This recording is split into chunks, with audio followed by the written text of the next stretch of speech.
is so underrated. First quarterback to win 4 Super Bowls. Played in an era where not only was there like AstroTurf, which was like carpet over concrete, the rules were different. Guys used to get waylaid, and he took a lot of vicious hits and survived it all. I mean, and I just think he's very underappreciated for what he did. That's the voice of Glen Walker, co-anchor on KTLA 5 News at 11 a.m., noon, 1 p.m., and 3 p.m. And last time we talked about some of his early years in broadcasting. Now, you also you were in Panama City, Florida, Channel 7 WJHG. Tell us about how you got that job. Oh, my God. This is a great story. So I'm working at the ABC station in Tallahassee. So Florida State's had a 4 o'clock game against Southern Miss, and I was there with sports photographer and the director who was going to direct the 11 o'clock newscast. We're all 3 at the game. So Mick and I, the photographer, said, okay, we'll meet at the press box entrance on the first floor, so entrance to the stadium. So Mick and I are standing there waiting, and the guy's not. I said, let me go back to the press box. He said, yeah, go up to the roof. Maybe he's up there. So I go up there. Now, mind you, Panama City and Tallahassee, their markets are side by side. Mm-hmm. So all through college, Channel 7, WJHG, which was ABC, now it's NBC, that was your NBC station for Tallahassee. So, Mike Sasser was their sports director. So I knew who he was. So I get up to the press box roof, and he's up there. Never met the guy. And the photographer, and I don't even remember his name, I said, hey, have you seen Joe Schmo? And he goes, no, I haven't. And Mike, I look at Mike, he looks at me, he goes, you're Glen Walker, right? And I go, yeah, Mike Sasser. He said, you're probably not interested because you're at 27, but you're seriously being considered for a job with us. And I go, I don't have a full-time job. Yeah, I'm definitely interested. So he and I stood there and talked for about 20 minutes. I said, let me send you another, you sent out a resume tape. Mm-hmm. I said, let me send you another resume tape from the stuff I've done recently because you got the one from when I was in college. So I sent it to him. He called me and said, yeah, I got the tape. He said, I talked to Joe Moore, the news director. We'll see what happens. He goes, it's between you and some other guy.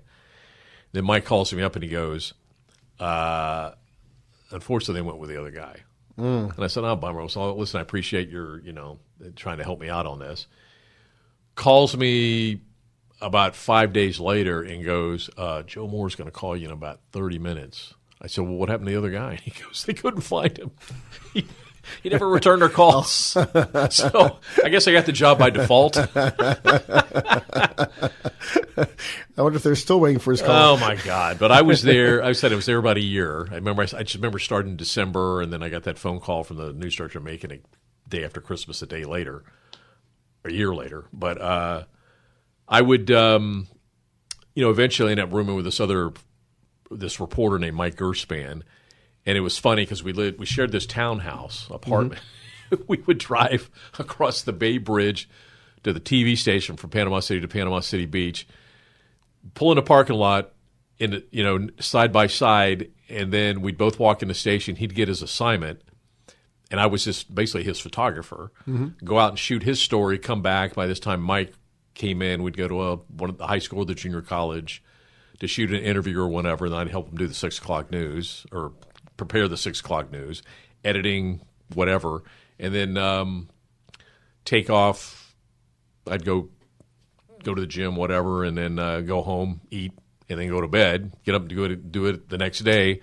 But on the weekends, I would do sports on the weekend, so my day didn't start quite so early. And we had a news anchor, and I'd shoot if there was a story to shoot. I would shoot a story for her, and then prepare the sports, and anchor the sports at.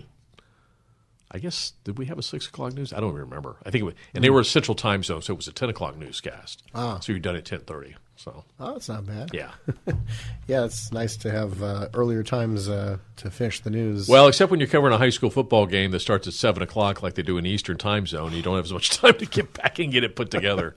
That's true. Yeah. And briefly, you were in Macon, Georgia, the ABC TV affiliate out there. What were the call letters and channel, and what were some of the highlights of being in Macon? They've changed their call letters. I think it was WGXA. Now, and I think the X was because Macon is right smack in the middle of the state, which is in the summertime, it's like living in hell as far as the heat goes. I grew up in Florida. The heat in Macon, Georgia was just absolutely brutal. Oh, wow. Absolutely brutal. I would literally wear a T-shirt to work. I wouldn't put a dress shirt on until I got ready to go on air because it'd be just all sweat, even with an air-conditioned car. It was horrible. But it was good because I was like the main guy. And actually, remember a Major League Baseball player who played for the Cardinals, a Mets named Vince Coleman? Sounds familiar, yeah. Okay, so he had been he was a big prospect for the Cardinals. And the summer I was there, I guess I was there, one summer, 2 summers, a year and 9 months. Anyway, the one baseball season, the minor league team was the Macon Cardinals, played in Class A South Atlantic League. So this guy was a prolific base stealer. And I use this as a trivia question with people all the time. Who holds the record for most stolen bases in a professional baseball season? Minor league baseball is professional baseball, not Major League Baseball, but it's professional baseball. It's Vince Coleman. He stole, now mind you, it was a 120-game schedule. He missed 30 games with a broken hand. Not only did he win the batting title, and he was a switch hitter, he stole 145 bases in 90 games. Wow. And I was there for all of it. And back then you could put a story together and sell it and make money to like CNN or ESPN. I made some good money off, for that time frame. I made some good money off that story. He was the Sultan of SWAT, we called him. He was a prolific base stealer, and then he wanted to play, had a pretty decent career with the Cardinals and the Mets. Maybe some other team, I don't know, but. Yeah, it's interesting when you think about stolen bases. Ricky Henderson is the name that immediately comes to mind. He holds the Major League record. Major League record. Yeah, but he didn't steal 145 bases. And the thing is, he did it in 90 games. Wow. He would either get a base hit or a walk. They'd throw over to first base like 5 times, and on the 6th pitch, they'd throw maybe standing on second base. A couple pitches later, he's standing on third base. It was amazing. It's kind of like, you think about people are upset when Barry Bonds, broke Hank Aaron's record. And a lot of people still, myself included, want an asterisk next to that number. But he's got nothing on Josh Gibson, who played in the Negro Leagues, who had 900 to 1,000 home runs in the regular season. And the guy only lived to be 35 years old. I didn't realize he died that young. Yeah. I think he had a brain tumor, if I'm not mistaken. But wow. 35 years old and was able to accomplish all that. Nobody's ever going to beat Gibson. I'm surprised a movie's not been made about Josh Gibson. I really am. Yeah, there's been a lot of movies about the Negro Leagues, but and that's what they were called back then, people. Okay, yeah. but there's never been like anything on Josh Gibson. You're absolutely right about that. No, Roy Campanella is probably the only one who was, because he played for the Baltimore Elite Giants for about 10 years from age 16 to 25, and then he was one of the 4 finalists on Branch Rickey's list to break the color barrier. But, of course, he went with Robinson, then Don Newcomb. Yeah. And then Campy came the next year. And Campy wrote a book in 1959, about a year and a half after his accident that left him quadriplegic, called "It's Good to Be Alive," and it was very fascinating because I love the fact that his parents made no big deal about his dad being Italian, his mother being black. Yeah. Until one day, some peers of his like, "Hey, Camp, is it true your dad's white?" And he's like, and then he's like, "Mom, is it true dad's a white man?" It's like, and she keeps vacuuming. She turns the vacuum. "Yes, Roy, it's true, but it doesn't matter." All right, who's the most famous black Italian athlete besides Roy Campanella?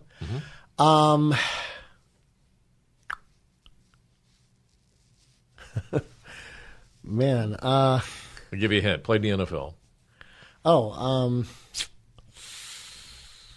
Oh, gosh darn it! I'm drawing a blank here. Franco Harris. Oh, that's right. Hall of Fame running back with the Pittsburgh Steelers. That's right. Who just passed away recently. Yeah, I used to call it. The fans used to call him Franco's Italian. I don't something. Franco's Italian Army. Franco's Italian Army. Yeah. Oh, there you go. That's what his fan base was, yeah. That's one team I don't understand. They've only retired 2 numbers, despite the fact having all these superstars.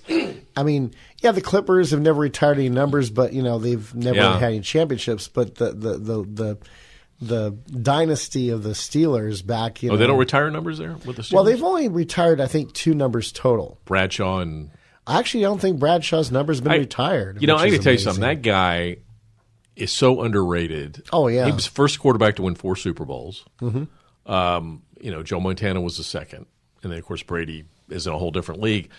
But Bradshaw played in an era where not only was there like AstroTurf, which was like carpet over concrete. Oh, yeah. The rules were different. Guys used to get waylaid. And he took a lot of vicious hits. Mm-hmm. And especially when they played the Raiders. But, he had a hell of a career and some wicked injuries. Mm-hmm. And survived it all. I mean, and I just think he's very underappreciated for what he did. Well, I enjoy him on the NFL on Fox. Yeah. I remember back in 2002 for the Super Bowl. Before that, he and Paul McCartney were duetting on A Hard Day's Night. Yeah. And I thought, this is so cool. I mean, fortunately, I had a good halftime show as well. So otherwise, I would have said, Paul McCartney and Terry Bradshaw were better than the halftime act. Well, they were better than a lot of halftime acts recently. But, yeah. But yeah, I don't know. Just I'm kind of flustered. I don't know, maybe there's some sort of – because, the Dodgers have the tradition of only retiring numbers if you make the Hall of Fame. Now, Granted, Jim Gilliam and Fernando Valenzuela are exceptions, but I think that's good because, Fernando Mania – nobody's going to be upset about breaking No, he was such a cultural phenomenon, especially here in Southern California. Actually, nationwide. I remember I was in Florida. I was mesmerized by what was going on with that guy. Yeah, I remember him – in 1980, toward the end of the season, where he was called up, and they said, the best pitcher, Fernando's like, this is a guy to keep your radar on. And the next year, they won the World Series with him, and it was just like everybody was a fan. Summer 1980, that was the first major league game I ever went to, and believe it or not, it was Dodger Stadium. Me too. Yeah? Yeah. So the summer before my senior year in college, my best friend in college, Jeff Gentry, his dad was the top fighter pilot in the Air Force, got transferred to Nellis Air Force Base in Vegas. So the year before, Jeff drove. I remember he said, "Man, my family moved to Las Vegas. I'd never even been there." So in September, I go, "So how was it?" And he goes, "Oh, it was great." He talked me into coming out there, and another guy. We got in a '68 Mustang. Drove from Florida to Las Vegas. We're going to get an apartment. His mom said, "We have plenty of room. Just stay here." We all got jobs as busboys, but his mother had an aunt and uncle that lived out here in the Palisades. You ever heard the book "Whatever Happened to the Class of '65" written by Michael Medved? So their daughter was one of the students in the book. Wow. The slut. But so I had read the book, and it's like then I meet this woman who's like, by this time she's like in her late 20s with a couple of kids or whatever. But we came out here. Charlie Olson, the other guy that was with us, he was not much of a sports fan outside of Florida State football because his dad was head of the Boosters. Mm-hmm. So we dropped him off in Hollywood, and his uncle had got us tickets, so we went to a Dodger game. And we were sitting in the upper deck in right field. Mm-hmm. And I just remember sitting there going like, man, if I was a ball player, this is where I'd want to come to work every day. And I said, the next time I come here, I want to be in that press box. It was 10 years later to the week. Oh, wow, that's great. Because I got the job at Prime Ticket, went to a Dodger game, was sitting in the press box, but I had dug up the old program that I had kept, had Bill Russell on the cover. Yeah. And it was a Saturday game of the week against the Cincinnati Reds. And then I went back, 10 years later to the week and, looked at the date and it was like, wow, I did it 10 years later. The first game I went to, I called Jeff from a payphone.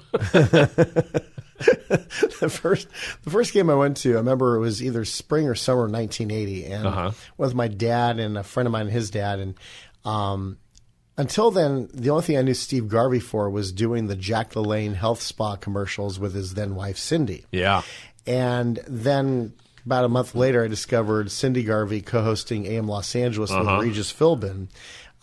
Which the format of that show is pretty much just like Live with Regis and Kathy Lee, only there was no studio audience. It was done at KBC Channel 7.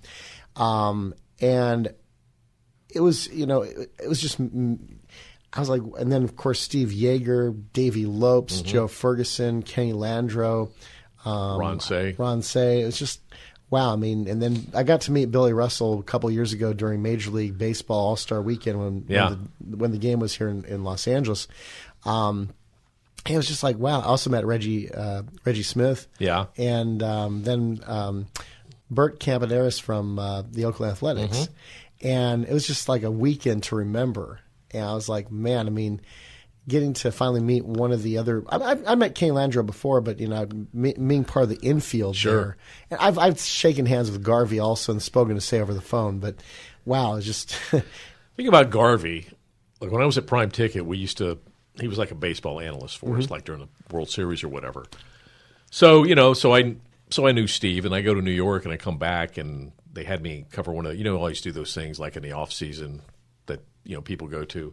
So they had one over here at Universal City Walk, and I went, and Steve was there, and he goes, "Hey, Glenn, welcome back." And it's like, wow, he remembered me, and I see him all the time, and it's like, it's and he knows my wife. He knew my wife, from way back, as she dated Steve Sachs. Oh, okay. Matter of fact, the first time Garvey saw the two of us together, he was like, it's kind of like threw him off for a second. But when he ran for governor, I was a little disappointed because I don't think he didn't try hard enough. Seemed to me. No, he didn't. He was kind of like he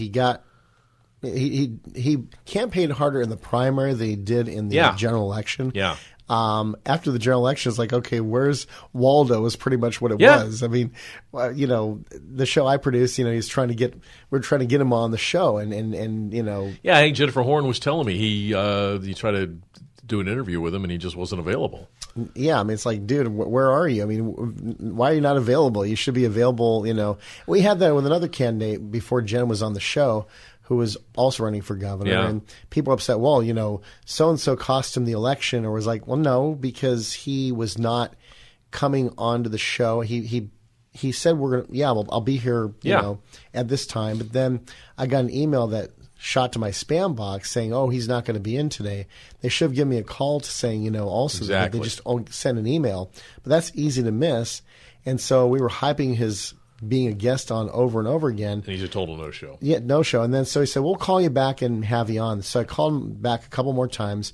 And finally, Brian Whitman said to me, Josh, we're not going to have him on anymore because he's been ignoring your calls 3 times already.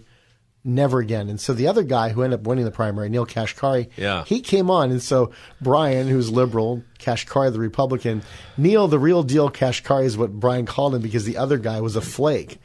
And so if you called Kashkari, he'd be like, yeah, I can come on, not today, but tomorrow. He's like, okay, we'll have you on tomorrow. Right on time, always there. Sometimes he even come in studio. Now, granted, he did lose the election, but at least he was a show. He tried. At least he tried. Yeah.